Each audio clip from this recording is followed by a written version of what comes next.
Tonight in the Current International, we take an in-depth look at what's been called the worst humanitarian crisis in the last 50 years, the war in Yemen. Our reporter sits down with former White House advisor Robert Malley. He oversaw the U.S.'s initial involvement in the conflict under President Obama and explains where things stand today. And some Yemenis have left and resettled in California, but the painful memories have not faded. Here are the stories of 3 Yemenis who now call the U.S. their home. The Current International starts now.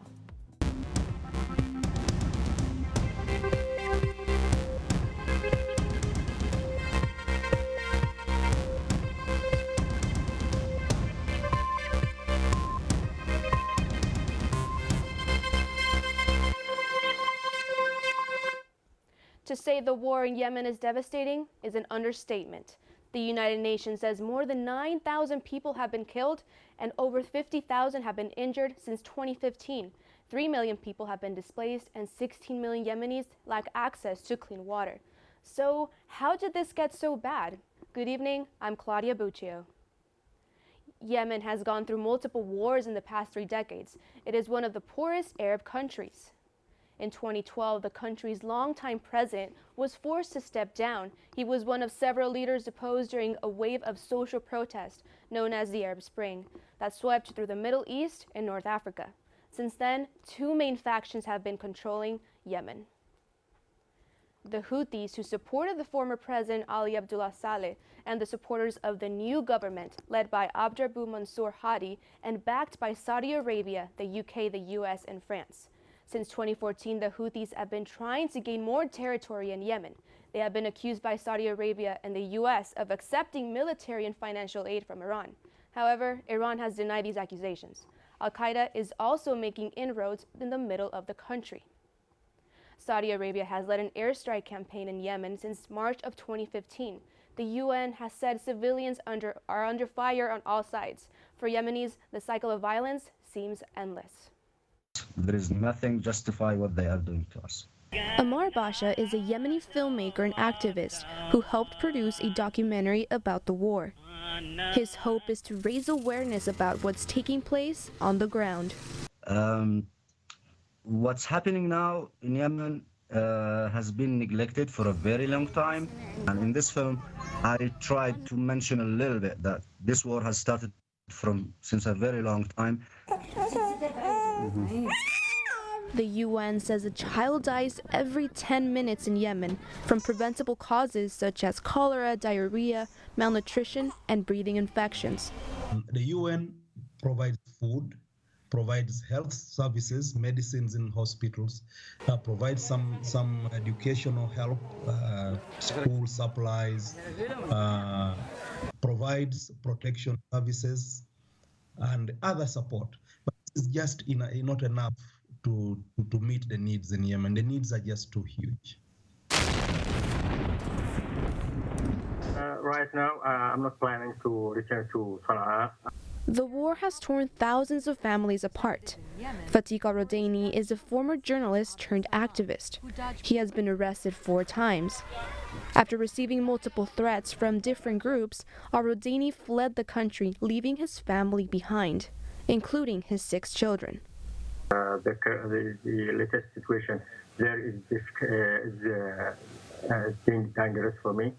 Al-Rodaini says his family is safe, and he continues to run his charity from abroad to help his people. Relief aid is not the solution here. The UN and other humanitarian organizations just cannot provide enough aid to help everybody in Yemen. We can only do so much. The solution here is to stop the conflict, is to stop the fighting. Once the fighting stops, the people can pick up the pieces, can get their lives back on track again. Getting inside Yemen is difficult, and few journalists have reported on the conflict from within Yemen's borders. The Current's Thompson spoke with the correspondent who spent part of January in the country. Katja Boden is a Belgian-Russian journalist who was on the ground in Yemen just over a week ago. She joins me now to discuss her visit. Now, Katja, what is your assessment of the situation in Yemen? Well, the situation, as I see, is I see it is very volatile, unpredictable, and I think it's it's getting worse. There are a lot of actors in this play. There are a lot of parties in the conflict, and it's just every day you don't know what's going to happen the next hour or the next day, and people live in constant uncertainty. I only went to the south, so I was in Aden, and the city is pretty much in shambles. There's no infrastructure. Streets are mostly deserted. It's very bad, in my opinion. So yeah, it's not what I had expected, because everybody told me that nothing happens in Aden. It's, I quote, under Saudi patronage. You're not going to find anything there. That's not true. And you've pointed out in your early reporting that it's not just a major cholera outbreak that everyone's talking about, but there's a health crisis affecting Yemenis, which is way more widespread and includes a number of epidemics, correct? Right. Well, cholera is a huge problem. That's true. I'm not denying that. But there are so many other problems, and we also need to look at the cause of the problem of cholera. So, as I said, the infrastructure is really bad. It's collapsing, I would say.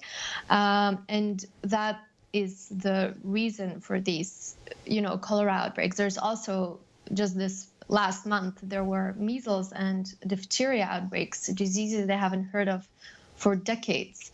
So, and if you look at the city, for example, just Aden, there is garbage lying everywhere, and there is no garbage collection, which is something, like basic things that the government needs to provide, like garbage collection, like basic healthcare, education. It's just not there. What do you see as the path forward for Yemen? Because certainly Yemen needs funds to build its infrastructure and reestablish itself, but many are hesitant to send those funds to Yemen because it looks like there's really no end in sight for this war. Yeah, well, when we look at recovery, it's like a war has ended, a conflict has ended, and we start investing in rebuilding the infrastructure of a country. I think that's one of the problems, because there are thousands of schools all over Yemen have been closed. There are a lot of places where there are just no facilities that provide healthcare. A lot of houses and buildings have been destroyed. Schools have also been targeted and stuff like that. Are preoccupied with surviving, not with living. And we need to support the infrastructure to give the people the chance to live their lives, and we can't wait for the war to be over, because, as I said, the situation is so unpredictable. You don't know when it's going to end, and we can either wait for one day or for 30 years. And for this war for the peace, to facilitate the peace process, it's important to start rebuilding in the infrastructure already. Katia Boda, thank you so much for joining us. No problem. Thank you. Some Yemenis have been fortunate enough to resettle outside of the country, including some who are making a new home here in California. Correspondent Aziza Kazumov has the story of 3 Yemenis who are making a new life here in the Golden State.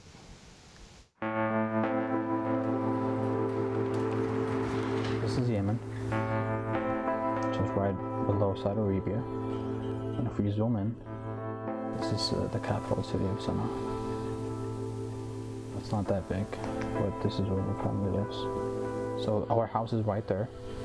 This is the mountain I was talking about, that Houthi rebels and the old regime held thousands of weapons. So when they bombed this mountain in here, our house obviously get affected by it. Even just the sounds, the glass of our house and the windows got broken several times because of this. For 3 years now, Yemen has been at war. That was Sana'a before the war broke out in 2015. And here's today. California, where some Yemenis have resettled before Trump's travel ban, is almost 9,000 miles away from the war. But despite the distance, news from Yemen still hits close to home. I drove up to Fresno to meet YOUSEF, MONEER, who left Yemen in 2014, that's shortly before the conflict began. So you participated in the Arab Spring in Yemen. Yeah. How do you, kind of in light of the Arab Spring, judge how things have changed ever since and how the country has developed? If we look back and see what has changed, there is actually no change happened. So in 2014, when we ended the dialect, we hoped that, you know, this is going to be it. Our revolution succeeded. We're going to move on to a new Yemen, a new life for everybody. But at that moment, the Houthi rebels, you know, they turned around, and they, you know, our hope for the future has been shattered in that day. YOUSEF is part of the relatively small Yemeni community in the country. Very nice. That's a picture of him with some of his Yemeni friends. On the left, that's YOUSEF Asabahi, and in the middle, that's ALAA, AMER. Asabahi moved to the US in 2014, right before the war. He's currently studying film at UCLA. While both YOUSEFs are here, studying in the US, there isn't a day that they don't think about the people they left behind. 3 years later, they became numb to it, which some consider good, I consider terrifying. Because when a 13-year-old kid is able to sleep when there's a bombing, that's alarming. You know, when you live on your edge and waiting for that call or that, you know, news to come, you know, saying that a friend has been killed or kidnapped or a family member or something, it's just something horrible. ALAA resettled in downtown LA. She, too, had family in the country when the Houthis seized power. At that time, all of my family were there.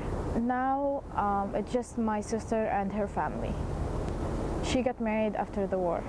Her sister says life under Houthi leadership has been difficult, especially for women. It's very frustrating. She feels like she's kept in prison or something.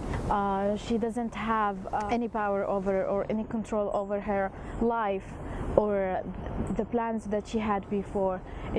She feels like everything is frozen now. So why do they think the war continued for so long? The Saudi-led coalition continued for 3 years now, and the American government is not saying anything because, you know, they're allies with Saudi Arabia, and they're selling millions of weapons to them. We talk to a lot of people in Yemen, and they do feel that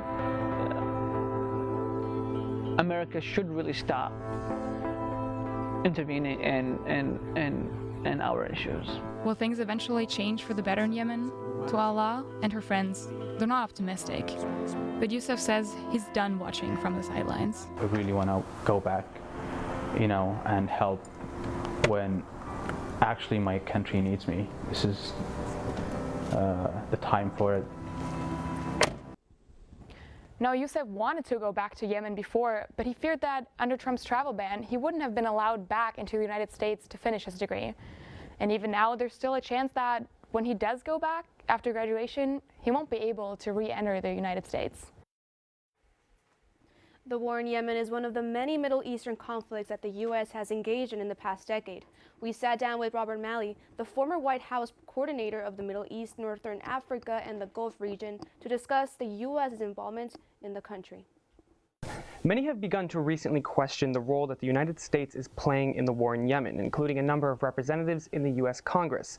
The U.S. military has supported Saudi Arabia's coalition since March of 2015, originally providing logistical and intelligence support, and eventually weapons as part of a large sale totaling $1.29 billion. Robert Malley served as special advisor on the Middle East to President Obama and was there when the Obama administration began support. He joins me now to discuss the conflict. Thank you so much for being here, Mr. Malley. Thanks for having me. I imagine that the Obama administration found itself entangled in the complexities of a regional tug-of-war that involves so many regional players. What were the factors that motivated the U.S. to support the Saudi coalition during your tenure?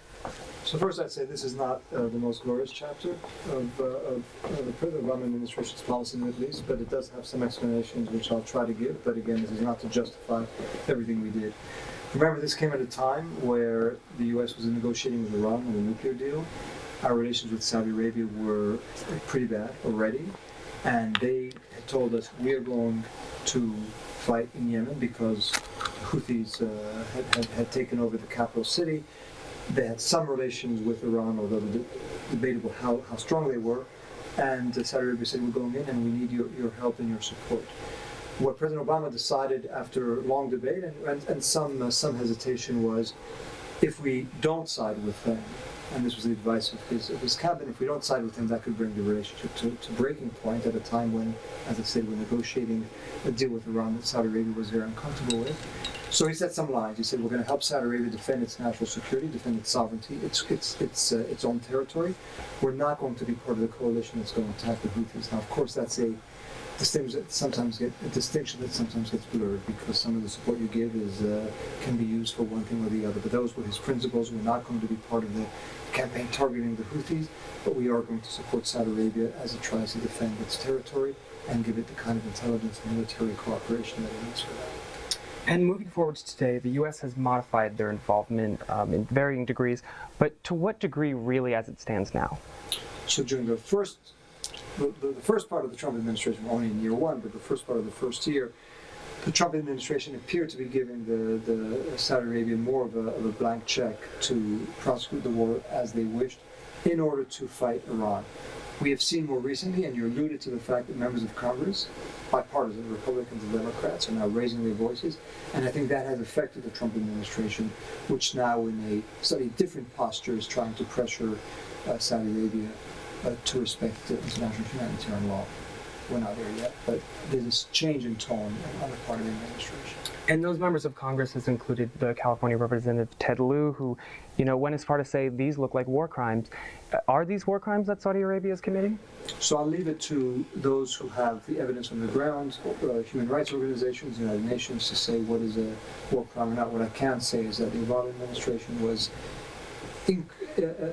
increasingly uncomfortable with the way the war was being prosecuted, the targeting. Several repeated targets were civilians, mosques, schools, hospitals. We raised it repeatedly. Again, we were both pressing for political settlement, which is the best way to end the atrocities, but also for greater respect for international humanitarian law. Again, once we concluded that our advice was not being followed, we started withdrawing any assistance, the kind of assistance we thought that could be used towards those ends, but because aid is fungible, it never was a perfect distinction between the two. So I'm not, whether it's war crimes or not, it is a way of prosecuting the war that is targeting civilians too often. Robert Malley, thank you so much for your time today. Thanks for having me. Now, Saudi Arabia disputes those allegations of war crimes. The UN Human Rights Council agreed to investigate the situation in September. The Saudi government recently pledged $1 billion to help with Yemen's humanitarian crisis. Political instability has reportedly made Yemen a potential bleeding ground for groups like Al-Qaeda to spread. Tara Ruff took a deeper look into how the country is dealing with the presence of foreign fighters. Thanks, Claudia. As we said earlier, there are many groups at play in this conflict, including Al-Qaeda, a group that has gained more than 6,000 members in some parts of the country. But what areas are most affected by Al-Qaeda? According to the UA map, Al-Qaeda reportedly has a presence in the parts of Yemen highlighted by the green sections here in the northeastern region of Yemen. But who are the people being recruited? I spoke to Dr. Jeff Victoroff, a professor researching the psychology of terrorism and the neurobiology of violence. Victoroff talked to me about the possible reasons why some men in Yemen join this group. They're living in terrible poverty. There's no option of agriculture except for little tiny places. And it's all based on irrigation. There's no natural, The rate of unemployment for young people is more than 50%. So, if you want sex and money and revenge at Westerners, and Al-Qaeda comes knocking, it's a no-brainer. With more members of Al-Qaeda in the Arab Peninsula currently occupying parts of Yemen, violence continues to escalate, with some blaming sectarianism as the root cause. But what role does religion actually play? To answer this, I spoke with REUVEN Firestone, an expert in religion, war, and the Quran.